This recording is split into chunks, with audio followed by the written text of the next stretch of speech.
नमस्कार, आप सभी का हमारे YouTube चैनल में हार्दिक स्वागत है। महान भारतीयों के ऊपर जो हमने सीरीज की शुरुआत की थी, उसी श्रृंखला में अगले महान व्यक्तित्व के साथ हम उपस्थित हैं और उनका नाम है ईश्वर चंद विद्यासागर। भारत में यूं तो बहुत से शिक्षा शास्त्री एवं समाज सुधारक हुए हैं, किंतु ईश्वर चंद विद्यासागर उन मानव रत्नों में से थे जिनके नाम से उत्साह, चरित्र से शिक्षा, कार्यों से प्रेरणा और वाणी से शक्ति मिलती है। ईश्वर चंद विद्यासागर का जीवन एक आदर्श एवं अनुकरणीय जीवन था। जिस महापुरुष ने जन्म से मृत्यु पर्यंत जीवन का प्रत्येक क्षण लोक सेवा एवं परोपकार में व्यतीत किया हो, जिसने स्वयं भूखा रहकर क्षुधाग्रस्तों के पेट की ज्वाला बुझाई हो, स्वयं नंगा रहकर नंगों को वस्त्र दिए हों, स्वयं दुखी होकर दुखियों का कष्ट मिटाया हो, वो महापुरुष सर्वथा वंदनीय एवं स्तुत्य है। ईश्वरचंद विद्यासागर एक साहसी, स्वावलंबी, कर्तव्यपरायण और कर्मशील मानव थे।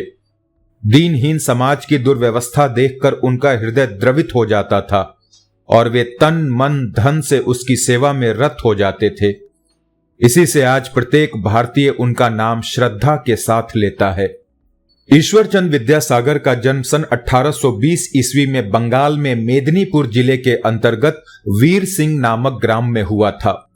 उनके पिता ठाकुरदास बंदोपाध्याय एक निर्धन किंतु संतोषी होने के कारण धनी ब्राह्मण थे। उनके कुल में न्याय, कर्तव्यपरायणता, परोपकार, दया, दृढ़ता, परिश्रम और स्वावलंबन आदि गुण परंपरा से ही चले आते थे। इसीलिए विद्यासागर में इन समस्त गुणों का प्रचुर मात्रा में विद्यमान होना न्याय संगत था। लाड चाव में पालन पोषण होने के कारण बाल्यकाल में ईश्वरचंद विद्यासागर बड़े चंचल और नटखट बन गए थे।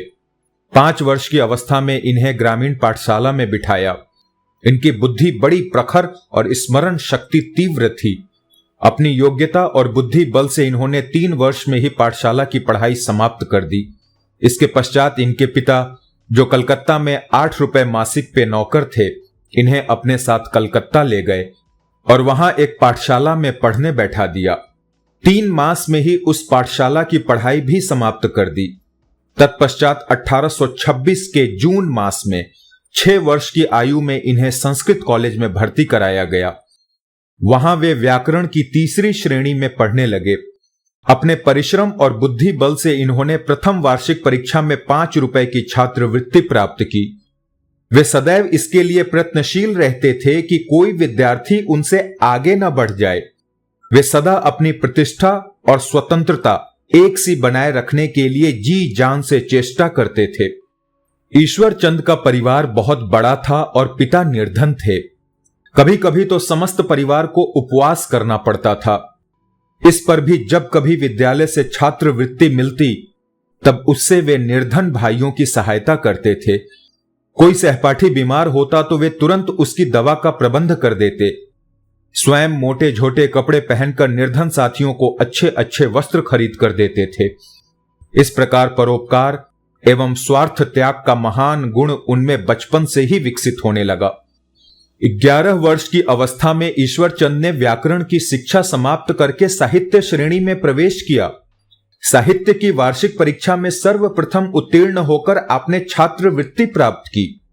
आपने अपनी असाधारण योग्यता से सबको चकित कर दिया। साहित्य की शिक्षा संपूर्ण करके 15 वर्ष की आयु में वे अलंकार श्रेणी में पढ़ने लगे और 1 वर्ष में ही अलंकार के ग्रंथों को समाप्त कर डाला। इसके उपरांत केवल 6 मास में धर्मशास्त्र की परीक्षा पास करके वेदांत पढ़ने लगे। घर की दशा अच्छी न होने के कारण भर पेट भोजन न मिलने पर भी और घर के चौका बर्तन आदि सब कार्य स्वयं करते रहने पर भी ईश्वरचंद कठिन परिश्रम द्वारा प्रत्येक श्रेणियों में सर्वप्रथम उत्तीर्ण होते थे। न्याय और दर्शन की परीक्षा में भी वो प्रथम श्रेणी में उत्तीर्ण हुए और उन्हें 100 रुपए का पुरस्कार मिला। अनेक कष्टों और विघ्नों को पार करते हुए विद्यासागर ने प्रत्येक विषय में पूर्ण सफलता प्राप्त की। भिन्न भिन्न विषयों में कोई अद्वितीय हो सकता है, परंतु प्रत्येक विषय में अद्वितीय कोई विरला ही मनुष्य होता है। 1841 में 21 वर्ष की आयु में कॉलेज की ओर से उन्हें विद्यासागर की उपाधि दी गई। 1841 में कॉलेज की शिक्षा समाप्त होते ही मार्शल साहब ने आपको फोर्ट विलियम कॉलेज में अध्यापक के पद पर नियुक्त किया। नौकरी के साथ ही आपने हिंदी और पढ़ना आरंभ किया। उसी समय विद्यासागर ने अपने एक मित्र को पढ़ाने के लिए एक दिन में एक व्याकरण बनाया, जो बाद में उपक्रमणिका नाम से प्रकाशित हुआ और आज तक सब जगह पढ़ाया जाता है। सन 1846 ईस्वी में इन्होंने लॉर्ड हॉर्डिंग से कहकर समस्त बंगाल में 100 बांग्ला के स्कूल खुलवाए, जिसमें बच्चे मातृभाषा की शिक्षा पाने लगे। इन स्कूलों में शिक्षकों के प्रबंध का कार्य भी आप ही करते थे। इन सब कार्यों से समय बचाकर आप दीन दुखियों की सेवा सहायता करते। इससे भी समय बचाकर फोर्ट विलियम के साहबों को बांग्ला, हिंदी और संस्कृत पढ़ाते थे। उसके कुछ दिनों उपरांत कॉलेज की कार्यप्रणाली में मतभेद हो जाने के कारण आपने नौकरी छोड़ दी। बड़े बड़े अधिकारियों के समझाने पर भी आप अपने विचार से न हटे। जब लोगों ने पूछा कि नौकरी छोड़कर क्या करोगे, तब आपने उत्तर दिया, आलू परवल बेचूंगा, मोदी की दुकान करूंगा, किंतु जिस नौकरी में प्रतिष्ठा नहीं उसे नहीं करूंगा। विद्यासागर जितने विनम्र और उदार थे, उतने ही स्वावलंबी और स्वाभिमानी भी थे। नौकरी छोड़ने पर कुछ दिनों तक बेकार रहे, किंतु शीघ्र ही कतिपय मित्रों ने आग्रह करके विद्यासागर को संस्कृत कॉलेज में साहित्य श्रेणी का अध्यापक बनाया। इस पद पर रहकर आपने प्राचीन अप्राप्य संस्कृत ग्रंथों का जीर्णोद्धार किया। आपने घोर आंदोलन करके शूद्रों को संस्कृत कॉलेज में प्रवेश कराया। निर्धन विद्यार्थियों को निःशुल्क पढ़ाने की प्रथा जारी की। संस्कृत कॉलेज की अंग्रेजी शिक्षा सबके लिए अनिवार्य कर दी। बहुतेरे नॉर्मल स्कूल खोले गए, जिनके निरीक्षण का भार भी आपको सौंपा गया। 1857 ईस्वी में कलकत्ता यूनिवर्सिटी की यथार्थ नींव पड़ी। उस समय आप 4 विषयों के परीक्षक बनाए गए। परीक्षा समिति के सदस्य को 600 वार्षिक मिलते थे। दूसरे वर्ष ही आपने परीक्षक होना अस्वीकार कर दिया। आप अपने निश्चय पर सदैव दृढ़ रहते थे। संसार की कोई भी शक्ति आपको कर्तव्य परायणता से विचलित नहीं कर सकती थी। एक बार कॉलेज के डायरेक्टर यंग साहब ने आपसे किसी स्कूल की एक झूठी रिपोर्ट लिखने को कहा। आपने ऐसा करने से तुरंत इनकार कर दिया। अधिक कहा सुनी होने पर आपने तुरंत नौकरी छोड़ दी। सन 1873 में बंगाल में घोर अकाल पड़ा। उस समय आपने अकाल पीड़ितों की सहायता में दिन रात एक कर दिए। स्वयं अपने ग्राम में अन्न भंडार खोलकर हजारों मनुष्यों के प्राण बचाए। अछूतों, अलस्तों और मुखियों की आप विशेष कर सेवा करते थे। एक दिन प्रातःकाल एक मेहतर ने आकर कहा कि मेरी स्त्री को हैजा हो गया है। यदि आप सहायता न करेंगे तो वो न बच सकेगी। ईश्वरचंद तुरंत दवा दारू लेकर उसके घर पहुंच गए। दिन भर उसके पास बैठे दवा दारू करते रहे। संध्या को जब वह कुछ स्वस्थ हुई, तब आप घर आए और भोजन किया। विद्यासागर की लोक सेवा और दानशीलता की अनेक कहानियां प्रचलित हैं। वे अपना सर्वस्व लुटाकर भी दीन दुखियों की सहायता करते थे। कलकत्ता और बंगाल के असंख्य दीन दुखी लोगों को 1, 2, 3, 4 रुपए मासिक की सहायता बहुत दिनों तक मिलती रही।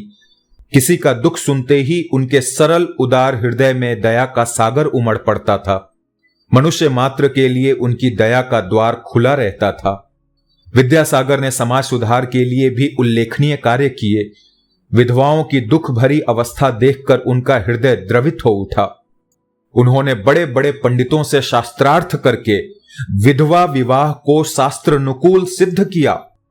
इस विषय में 2 पुस्तकें प्रकाशित कराईं, जिनमें विधवा विवाह को शास्त्र के अनुकूल सिद्ध किया गया था।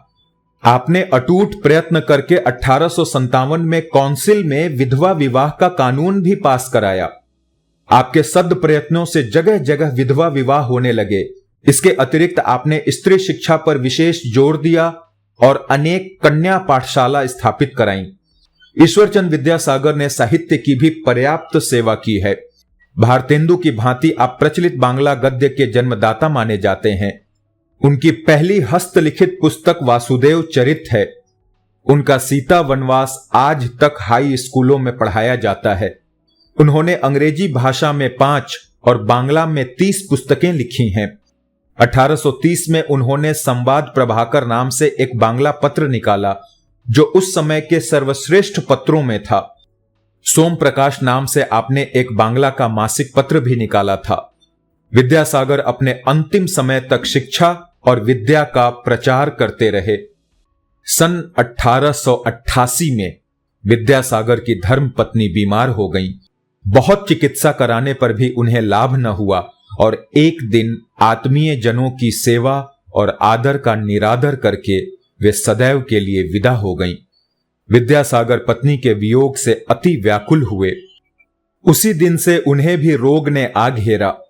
स्वास्थ्य सुधारने की इच्छा से करास डांगे के विश्राम गृह में भी रहने के लिए गए, परंतु लाभ न होता देखकर पुनः कलकत्ता आकर चिकित्सा कराने लगे, किंतु कोई लाभ न हुआ और रोग असाध्य होता गया। अंत में 29 जुलाई सन 1891 के रात्रि 12 बजे आपका शरीरांत हो गया। समस्त देश में आपकी मृत्यु से शोक की लहर दौड़ गई। जगह जगह शोक सभाएं करके श्रद्धांजलियां अर्पित की गईं। ईश्वरचंद विद्यासागर वास्तव में भारत के एक अनुपम रत्न थे। लोक सेवा, दलितोद्धार, स्त्री सुधार आदि सभी क्षेत्रों में आपकी सेवाएं अभूतपूर्व हैं। आपने अपनी दानशीलता, कर्तव्यपरायणता, न्यायप्रियता एवं क्रियाशीलता का जो आदर्श उपस्थित किया है वो सदैव तरुण भारत के युवकों का मार्ग प्रशस्त करता रहेगा। धन्यवाद। एक छोटी सी बात यहां कहना चाहूंगा। आए दिन मुझे भी सलाह मिलती है कि देखो सोशल मीडिया पे ये सब चीजें नहीं बिकती कुछ और चीजें हैं। आप सभी जानते हैं जिसको बहुत व्यूज मिलते हैं। मैं कभी व्यूज वगैरह पे नहीं जाता। ये मेरी एक मोरल ड्यूटी है। अगर मुझे कुछ पता है, मुझे अगर ऊपर वाले ने कुछ स्किल्स दिए हैं तो मैं उसकी मदद से इतिहास की चीजें, हमारे देश के लिए जो भी नायक हुए हैं, लेखक हुए हैं, उनके विषय में मैं क्या कर सकता हूं वो मैं करके उसे संजोना चाहता हूं, जमा करना चाहता हूं कि आज ना सही आने वाली पीढ़ी में अगर कभी कोई पढ़ना चाहे, जानना चाहे कि ईश्वरचंद विद्यासागर कौन थे तो उन्हें पर्याप्त मटेरियल उपलब्ध हो इंटरनेट पे। तो इसके लिए किसी को तो कार्य करना ही पड़ेगा। तो उसी कार्य में मैं ये विषय पढ़ता हूँ, आपको पसंद आता हो उम्मीद करता हूँ। वरना मुझे भी बहुत सलाह मिलते हैं, नेक सलाह मिलते हैं कि भाई ये सब चीज़ें नहीं सोशल मीडिया पे चलती, यहाँ पर रील्स बनाओ, ये बनाओ, वो बनाओ। आप जानते हैं कि सोशल मीडिया पे क्या चलता है, अपनी अपनी पसंद होती है। मुझे लगता है कि मैं अगर एक छोटा सा योगदान दे सकता हूँ, उस लायक ऊपर वाले ने मुझे बनाया है, तो मैं इसी तरह के विषयों को बनाता रहूँगा। आपका प्रेम मिला, बहुत बढ़िया, सर आंखों पे। नहीं मिलेगा कोई बात नहीं। आगे आने वाली पीढ़ी हमें दोष तो नहीं देगी कि आप लोगों ने उन चीजों को क्यों नहीं संजोया जब चीजें सब खो रही थीं, विलुप्त हो रही थीं। हो सकता है कि आने वाली पीढ़ी इन चीजों में इंटरेस्टेड होगी, तब वो तो हमें नहीं बख्शेगी ना। वो तो कहेगी कि चलो भाई, आक्रांताओं ने हमारे बहुत इतिहास जला डाले, लेकिन जो उपस्थित था उसे क्यों खोने दिया आपने अपने रील्स बनाने के चक्कर में। चलिए, ज्ञानबाजी ना करते हुए, बोर ना करते हुए विदा लेते हैं। धन्यवाद। जय हिंद।